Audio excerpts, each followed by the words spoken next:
Hey guys, welcome to my brand new YouTube channel, Crackle on the Beat. I'm going to be obsessing and addressing all things music. So if that's your kind of thing, then you're in the right place.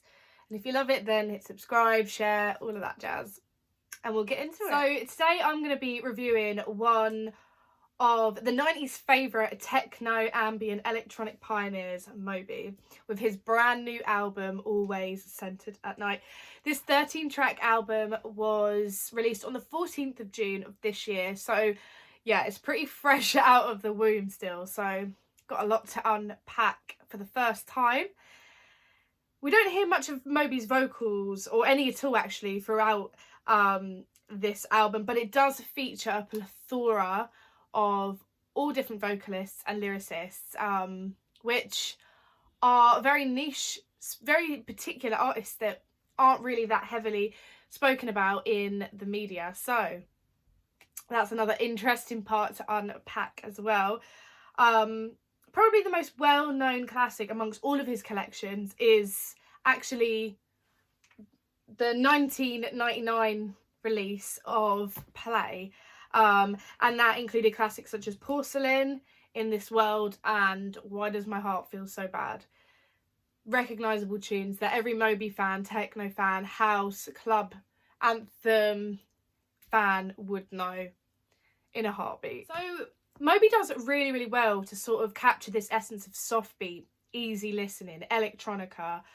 He incorporates a variety of different classical and world instruments such as wood, wind, flute, pianos, violins as well, coincided with like an electronic and new age club cultured appeal as well. There's a lot of artists that kind of mix that element in. There's lots of ambient artists like Aphex Twin, Burial as well, that kind of have that ability to mix sort of the dark with the light, the soft, most ethereal sound with a very bright, fresh, electronic sound, I guess. Getting into the nitty-gritty of the summary of Always Centered at Night, it really gives us very soft vocals and very, very delicate, a series of simplified lyrics with a poetical vulnerability that tries to, I guess, to me, was trying to delve deep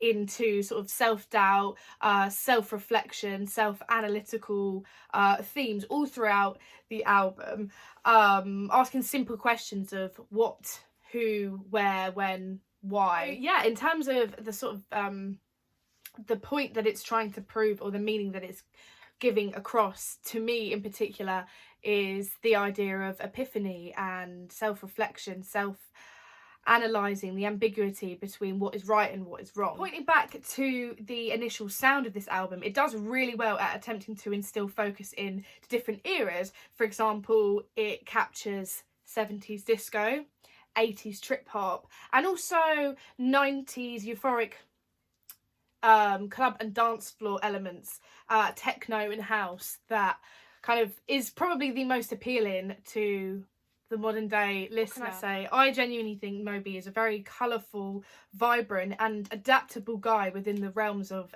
experimentation, throughout like genre hopping. So this album, to me, it kind of gave me the feeling of being in warm water, is the best way to describe it. It's approachable, it's digestible, it's psychedelic, and it injects a fair shot of breakbeat and softcore jungle. However, in regards to the critiques that I could probably give it, just based on my own opinion, is that there were only really a total of like 2 to 3 songs that I would actually call my favourite.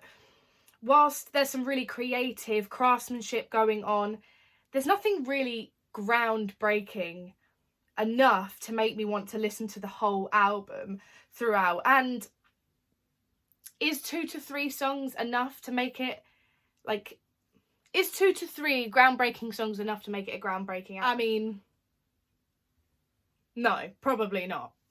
But I'm going to break down a couple of the songs. Some of the ones that I think were most impactful and memorable, although the other songs are very, very important. I think these ones that I've selected to talk about are the ones that really set the mood for this album. So the opening track, On Air, featuring an artist called Serpent with Feet. It's, again, like slipping into a warm bath. It gives you those fuzzy feelings. It's got a very smooth ambience. It's slightly orchestral and really quite melancholy as well, but it's a really good way to sort of ease us into the track. It doesn't throw us in.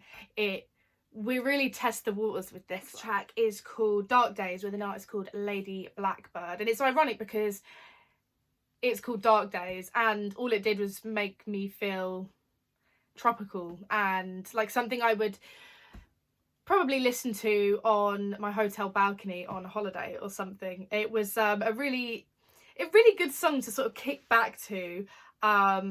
Easy listening at its finest, really. And then we get into the third track of the album, and this is called Where Is Your Pride, with an artist called Benjamin Zephaniah. And this one was my top favourite, or at least top 3 favourites, because when this one came on, I was like, okay, I'm listening now. It was a lot harder hitting, it was punchier. Again, very self-reflective, sort of tying into the theme of realisation, mind-bending epiphany that I seem to sort of extract from this album as well. There's a big sense of awakening, sort of very simplified singular lyrics, you know, where is your pride? Where is your passion? Where is your respect? Where is your love? Simple yet enough to get you thinking. The next track I want to talk about is Transit, and the reason I find this one particularly mentionable is because of the moodiness that it portrays. Whilst the other tracks, although still quite melancholy, there's a slight airiness to it, an open groove, an open posture, whereas this track, Transit, with the artist Guida, is a lot more closed posture. It's a lot darker, it's got dragging, moody vocals with sort of very pillowed beats. You kind of feel smothered by it almost. When I listened to this track, I instantly just got a lot of similarities triggered by Massive Attack, particularly Paradise Circus. There was something about this track that made me think about Massive Attack and that sort of cold, mysterious ambiguity that they portray. The track Wild Flame, it definitely sizzles in terms of its groove. We can hear sort of very echoed, delayed vocals topped with like a trippy hip-hop cocktail. This one really, really represents the sort of 70s disco element the most throughout the album, but without throwing off the mystery of Moby's sort of like niche. Last track that I'm going to be discussing is Medusa with Ansley Jones. This one captured my heart instantly because straight away when I was listening to it with my headphones on, walking, it made me walk the hardest, the fastest. And that got a tick for me because anything that gets me sort of moving I'm all for it. And it was mind-bending, entrancing, almost kind of frantic breakdown. It speaks about past mistakes and about sorting things out all over again. There was a lot more sort of lyrical complexity, or should I say lyrical elaboration in this track. A little bit more so than some of the other. You know, it does really, really well to sort of tie together this sort of epiphany flavour that this album is serving throughout as well, while still kind of serving a warm and easy listen to the average person that isn't going to overbear you when you're in the car, in the kitchen, whether you're chilling, socialising. This album you can put on in the background of pretty much any situation and it'll work if you're feeling down and out, if you're feeling good and you want to get up. Whether it's through the instrument, through the lyrics, there's something for everyone here in this album. I really love the mystery that Moby so naturally captures. It kind of feels like As usual though, Moby tends to only create a maximum of like 2 to 3 really sort of captivating songs, groundbreaking songs really. You know, and you know, like I said at the very beginning, are groundbreaking tracks instead of making a groundbreaking album enough to sort of neatly tie it in that big ribbon and say this is a gift? No. Probably. The album is ambiguous in meaning and direction. We don't really know what the story is telling us, but it does really well at conveying sort of self-reflection through thought-provoking lyrics in sort of the smallest, shortest, most concise way as possible. He does it in a way where it doesn't really require much explanation. The simple questions of who, what, where, when, why, without really giving any answers.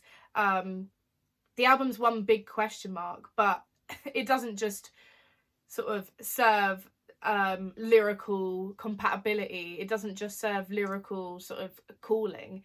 It is a dance track. It is techno. It is ambient techno. But yeah, Moby does really well to sort of put a sort of his own subtle poetical element on. I love Moby, and I'm going to rate this album a good 7.5. I'm going to give it a good 7.5. I think there was some real sort of good craftsmanship that's gone into this and a whole lot of variety of different artists and vocals. But again, I still feel like, you know, it's still a little bit limp. You know, there could be a little bit more punch to it. And that's, you know, kind of all I could really give it. A little bit more sort of direction, a little bit more punch, a little bit more conviction. But, you know, I love what he's going for. Tell me what you think in the comments. Do you love it? Do you hate it? What's your thoughts? Peace.